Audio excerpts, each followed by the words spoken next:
The training camp wasn't just about creating better soldiers that summer.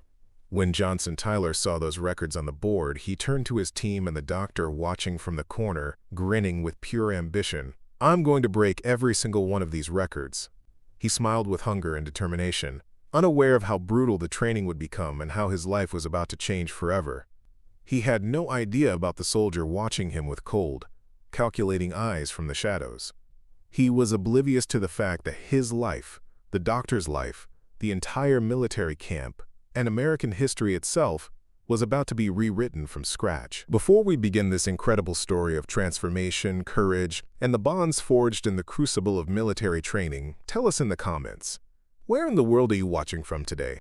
And if you believe that the most powerful stories are about ordinary people discovering their extraordinary potential, hit that subscribe button and join our community of storytellers. We're growing every day, and your support helps us bring you these compelling human narratives that honor service, sacrifice, and the quiet heroism that shapes our world.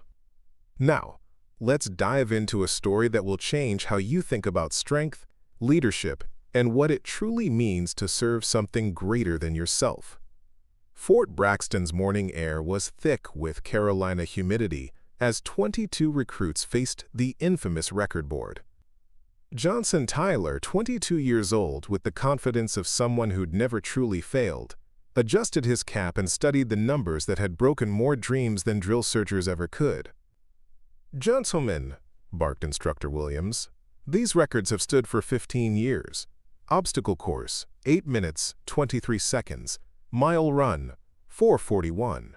Combat simulation, 47 seconds. All belonging to JR, a legend whose identity remains classified." From the corner, Dr. Margot McCarty observed with clinical interest. 25 years old, with striking red hair and blue eyes sharp as surgical scalpels, she was there for psychological evaluations. But Johnson Tyler had already caught her attention, not for his looks, but for the dangerous confidence radiating from his posture. Johnson turned to his buddy Marcus Rodriguez. "Bull, you seeing this?" "Yeah, I see trouble brewing in your eyes." Johnson's grin widened as he projected his voice toward Dr. McCarty's corner. "I'm going to break every single one of these records." The formation went silent. Even the morning birds paused. Dr. McCarty made a note. "Subject exhibits extreme confidence bordering on narcissistic delusion." What neither noticed was Master Sergeant John Reynolds, 52, watching from the equipment shed's shadow. His weathered face showed no expression, but his gray eyes, eyes that had seen 3 wars and operations that didn't officially exist, narrowed slightly. Reynolds had heard those exact words before, from himself, 15 years ago. 3 hours later, Johnson stood at the obstacle course starting line. Word had spread. The cocky recruit thought he could break JR's legendary record. A crowd gathered. Dr. McCarty positioned herself near the finish line, clipboard forgotten. "You sure about this, Tyler?" asked Instructor Williams. "This course has hospitalized grown men." Johnson cracked his knuckles. "Let's find out what I'm made of." The course was a nightmare. Rope climbs that burned palms raw, mud crawls under barbed wire, wall climbs demanding perfect technique, and a building clear requiring precision while carrying 40 pounds of gear. "Go!" Johnson exploded like he'd been shot from a cannon. His rope climb showed technique that surprised instructors, a fluid J-hook method that let his legs do the work. The mud crawl, where his tall frame should have been a disadvantage, became poetry as he flowed beneath obstacles like liquid mercury. Dr. McCarty lowered her clipboard. That wasn't basic training technique. By the wall climb, spectators had stopped pretending to do other work. This wasn't just fast, it was extraordinary. From the shadows, Reynolds checked his stopwatch. 6 minutes, 45 seconds.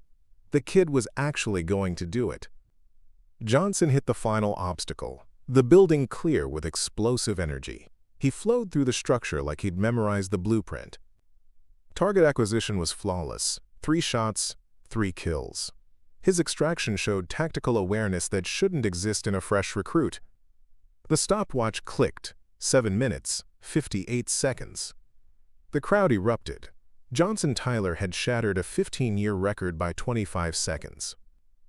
Dr. McCarty stared at her notes, then tore up her evaluation. She needed to start over.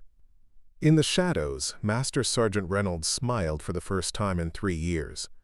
Murphy's Bar sat outside Fort Braxton's gates, serving soldiers since Vietnam. Johnson walked in Friday night like he owned the place, still riding high from his record-breaking performance.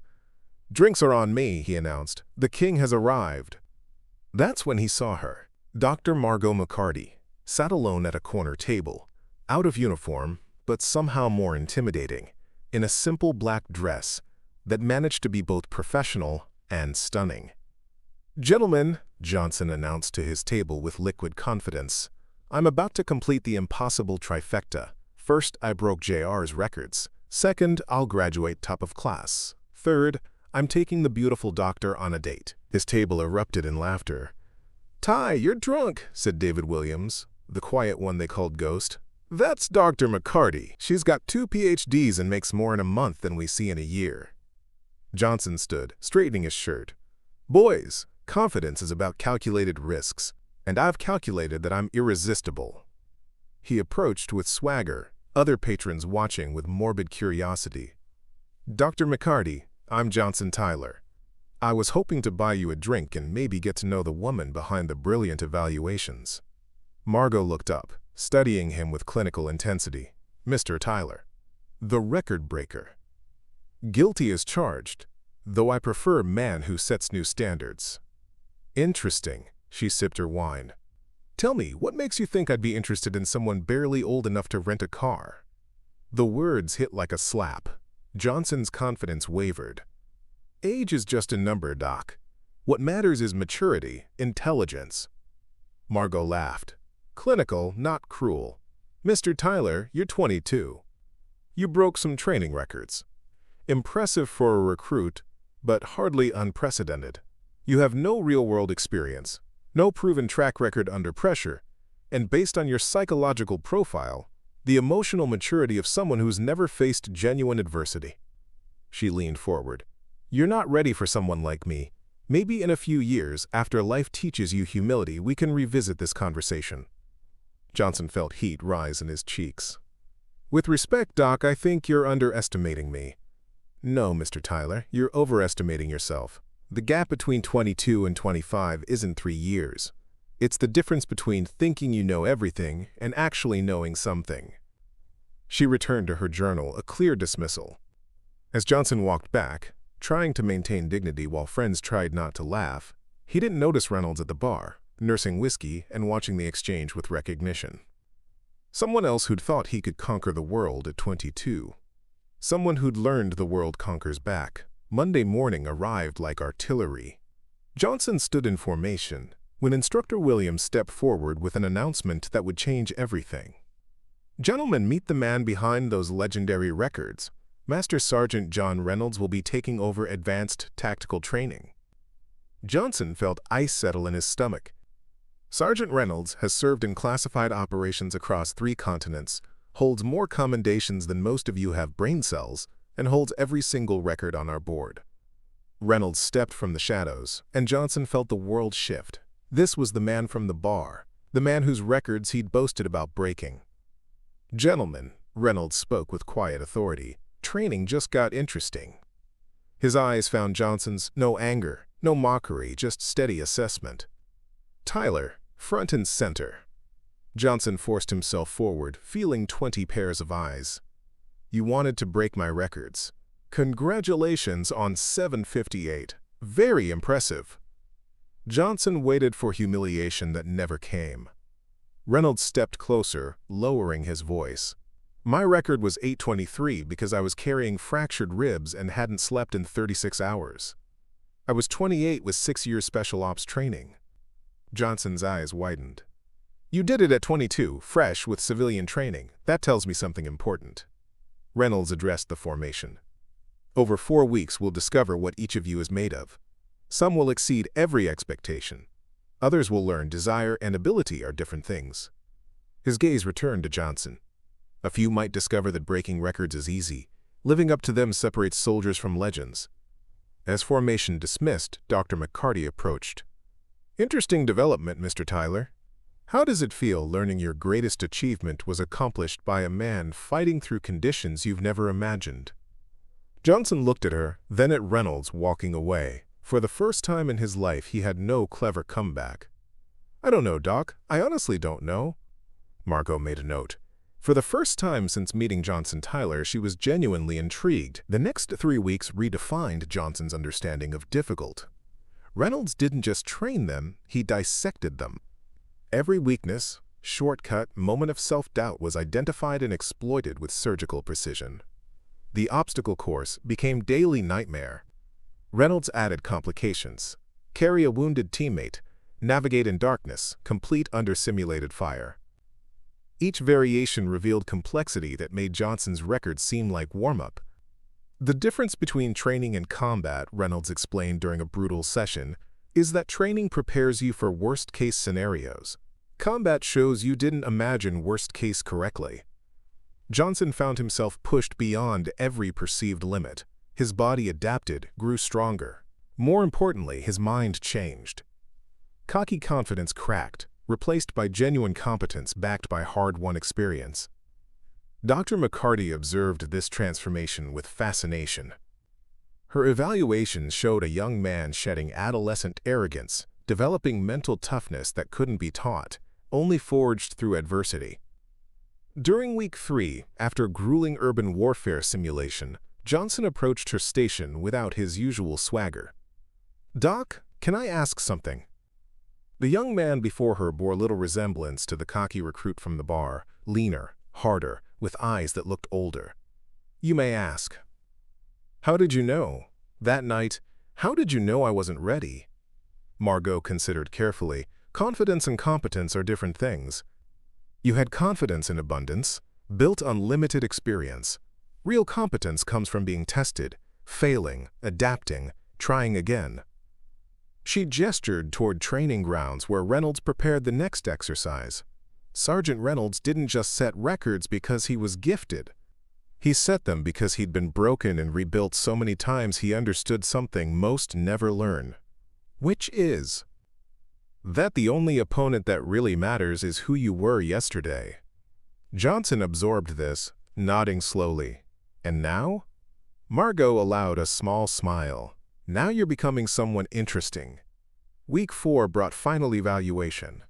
Comprehensive testing determining which recruits advanced to specialized training and which returned to regular service.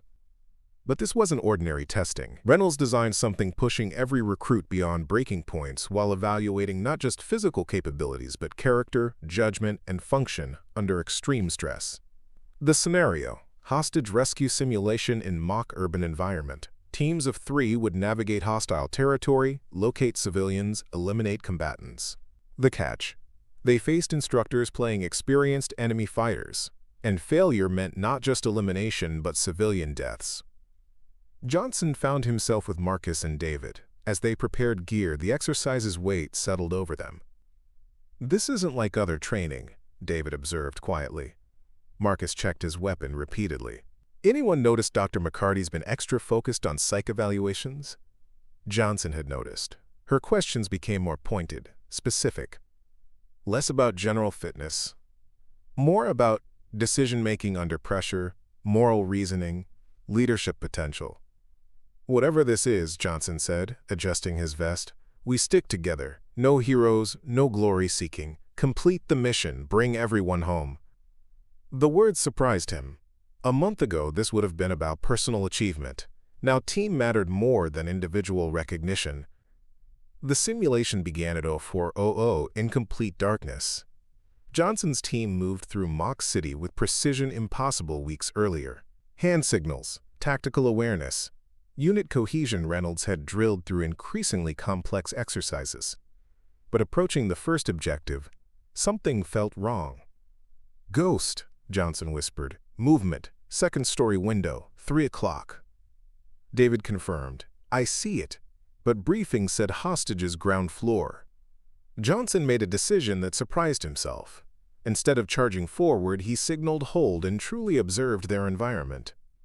That's when he spotted them. invisible tripwires connected to simulation charges, movement sensors that would tag them as casualties approaching obvious entries. In the building across street, muzzle flashes indicating sniper positions covering standard approaches. This wasn't just hostage rescue. It was tactical nightmare designed to punish conventional thinking. "New plan," Johnson whispered. "This is trap within trap within trap. We go unconventional." What happened next would be discussed in instructor circles for years. Instead of assaulting target building, Johnson's team began systematic misdirection and tactical innovation. Smoke grenades created false targets, not masked approach. They split up, attacked from 3 directions simultaneously, forcing enemy instructors to divide attention. Most importantly, Johnson demonstrated something unteachable: ability to adapt real-time to conditions that hadn't existed in briefings. When they finally breached hostage building, they discovered the real test wasn't rescuing mannequins. It was identifying which role-playing instructors were actually hostages in disguise, and which were combatants pretending surrender. Johnson's team not only completed mission flawlessly, but impressed even instructor quote.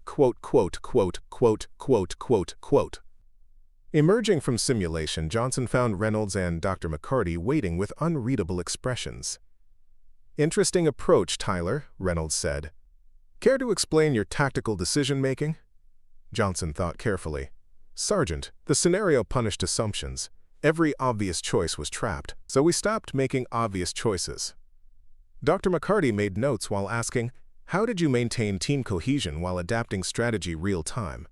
"We trusted each other," Johnson replied simply, "and kept mission objective clear: save lives, neutralize threats, adapt to conditions."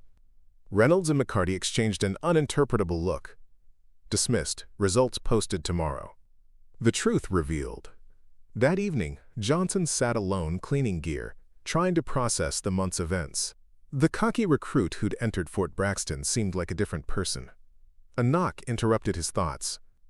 Dr. McCarty entered, no longer in clinical observer mode but looking almost nervous. "Johnson, do you have minutes to talk?" "Of course, Doc."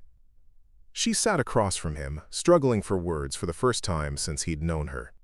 "What I'm about to tell you is classified at levels most people don't know exist." Johnson felt cold settling in his stomach.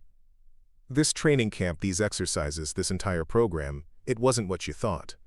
She pulled out a folder marked with security classifications Johnson recognized but had never seen personally. 3 months ago, military intelligence identified a gap in special operations capabilities. We needed soldiers who could think unconventionally, adapt real-time, maintain moral reasoning under extreme pressure. Not just physically elite, but cognitively exceptional. Johnson's mind raced. This was all a test? Not test, recruitment program. We've been evaluating candidates for a classified unit, handling situations regular special forces can't manage. She opened the folder, revealing psychological profiles, performance metrics, evaluations going back weeks. "Johnson, your performance hasn't just been impressive, it's been unprecedented. You've shown tactical innovation, leadership development, psychological resilience our screening said were impossible in someone your age. And Sergeant Reynolds," Margot smiled genuinely, "commanding officer of the unit you've been selected for, those records you broke? He set them during his recruitment 15 years ago." Johnson felt reality shift. Selected for what? A unit that officially doesn't exist. Operations never appearing in records. Missions preventing conflicts rather than fighting them. She leaned forward. "I'm offering you the chance to serve at Special Operations' highest levels. But it costs everything. Your old life, identity, everything you were, it ends here." Johnson stared at the folder, trying to process the magnitude. "If I say no?" "Return to regular service with highest recommendations. Exemplary career, conventional deployment, normal life. If yes? You become someone the world needs but never knows existed." Johnson looked out at training grounds where he'd been broken and rebuilt. He thought about arriving cocky, untested, seeking personal glory. And about who he'd become. Someone understanding real strength came from serving something bigger. "Can I ask something, Doc?" "Of course." "That night at the bar, when you said I wasn't ready, you already knew?" Margot nodded. "I've been evaluating you since arrival. Your profile showed potential, but you needed testing, challenging, breaking down, and rebuilding. And now? She closed the folder, looking directly into his eyes. Now you're ready for someone like me. The next 3 weeks redefined Johnson's understanding of difficult. Reynolds didn't just train them, he dissected them. Every weakness, shortcut, moment of self-doubt was identified and exploited with surgical precision. The obstacle course became daily nightmare. Reynolds added complications. Carry a wounded teammate, navigate in darkness, complete under simulated fire. Each variation revealed complexity that made Johnson's record seem like warm-up. The difference between training and combat, Reynolds explained during a brutal session, is that training prepares you for worst-case scenarios. Combat shows you didn't imagine worst-case correctly. Johnson found himself pushed beyond every perceived limit. His body adapted, grew stronger. More importantly, his mind changed. Cocky confidence cracked, replaced by genuine competence backed by hard-won experience. Dr. McCarty observed this transformation with fascination. Her evaluations showed a young man shedding adolescent arrogance, developing mental toughness that couldn't be taught, only forged through adversity. During week 3, after grueling urban warfare simulation, Johnson approached her station without his usual swagger. "Doc, can I ask something?" The young man before her bore little resemblance to the cocky recruit from the bar, leaner, harder, with eyes that looked older. "You may ask." "How did you know? That night, how did you know I wasn't ready?" Margot considered carefully. Confidence and competence are different things. You had confidence in abundance, built on limited experience. Real competence comes from being tested, failing, adapting, trying again. She gestured toward training grounds where Reynolds prepared the next exercise. Sergeant Reynolds didn't just set records because he was gifted. He set them because he'd been broken and rebuilt so many times he understood something most never learn. Which is that the only opponent that really matters is who you were yesterday. Johnson absorbed this, nodding slowly. And now? Margot allowed a small smile. Now you're becoming someone interesting. Week 4 brought final evaluation. Comprehensive testing determining which recruits advanced to specialized training and which returned to regular service. But this wasn't ordinary testing. Reynolds designed something pushing every recruit beyond breaking points while evaluating not just physical capabilities but character, judgment, and function under extreme stress. The scenario: hostage rescue simulation in mock urban environment. Teams of 3 would navigate hostile territory, locate civilians, eliminate combatants. The catch: they faced instructors playing experienced enemy fighters, and failure meant not just elimination but civilian deaths. Johnson found himself with Marcus and David. As they prepared gear, the exercise's weight settled over them. "This isn't like other training," David observed quietly. Marcus checked his weapon repeatedly. "Anyone noticed Dr. McCarty's been extra focused on psych evaluations?" Johnson had noticed. Her questions became more pointed, specific. Less about general fitness, more about decision-making under pressure, moral reasoning, leadership potential. "Whatever this is," Johnson said, adjusting his vest, "we stick together. No heroes, no glory-seeking. Complete the mission, bring everyone home." The words surprised him. A month ago, this would have been about personal achievement. Now team mattered more than individual recognition. The simulation began at 0400 in complete darkness. Johnson's team moved through Mock City with precision impossible weeks earlier. Hand signals, tactical awareness, unit cohesion Reynolds had drilled through increasingly complex exercises. But approaching the first objective, something felt wrong. "Ghost," Johnson whispered. "Movement, second-story window, 3 o'clock. David confirmed. "I see it." But briefing said hostages ground floor. Johnson made a decision that surprised himself. Instead of charging forward, he signaled hold and truly observed their environment. That's when he spotted them. Invisible tripwires connected to simulation charges. Movement sensors that would tag them as casualties approaching obvious entries. In the building across street, muzzle flashes indicating sniper positions covering standard approaches. This wasn't just hostage rescue. It was tactical nightmare designed to punish conventional thinking. "New plan," Johnson whispered. "This is trap within trap within trap. We go unconventional." What happened next would be discussed in instructor circles for years. The next morning, Johnson found himself in a secure conference room with Reynolds, McCarty, and others in civilian clothes with quiet intensity suggesting they'd never appeared in official photographs. Reynolds spoke first. "Tyler, everything you've experienced has been preparation for this moment. What kind of soldier do you want to be?"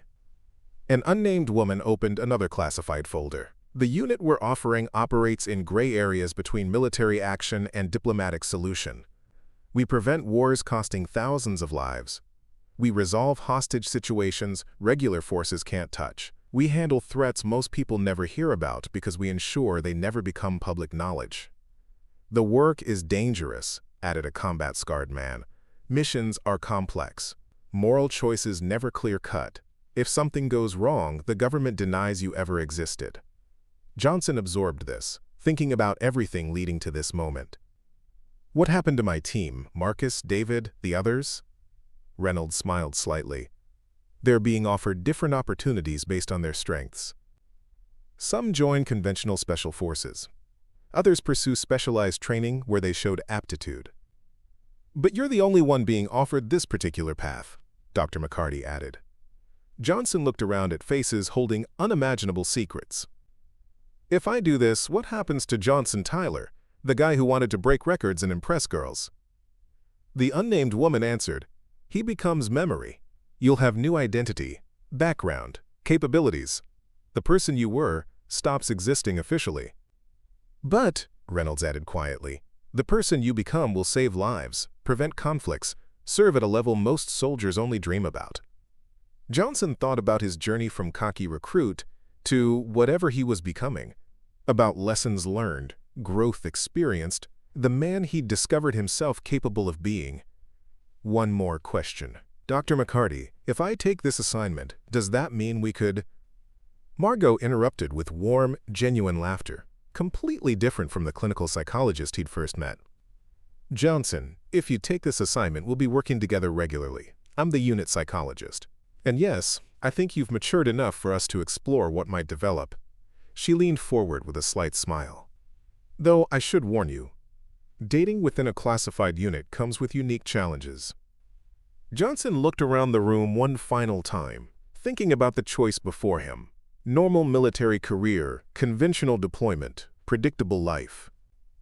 Or something unprecedented, dangerous, meaningful in ways he couldn't fully understand. He thought about records he'd broken, confidence lost and regained, the person he'd become through trial and testing. "When do I start?" 6 months later, in a facility 3 levels underground that didn't appear on any maps, Johnson, now operating under codename Phoenix, sat with his team preparing for an operation preventing a terrorist attack on American soil. His teammates were legendary people who would never appear in official records. Reynolds, revealed as Colonel Reynolds, commanded with quiet authority of someone who'd prevented more conflicts than most realized existed. Dr. McCarty, now simply Margot off-duty, had become not just his psychological support, but his partner in every sense that mattered. The intellectual equal he'd needed, the emotional anchor keeping him grounded when missions pushed beyond normal human limits. "Phoenix," Reynolds addressed him during briefing, "you'll lead point on insertion. Rules of engagement are complex.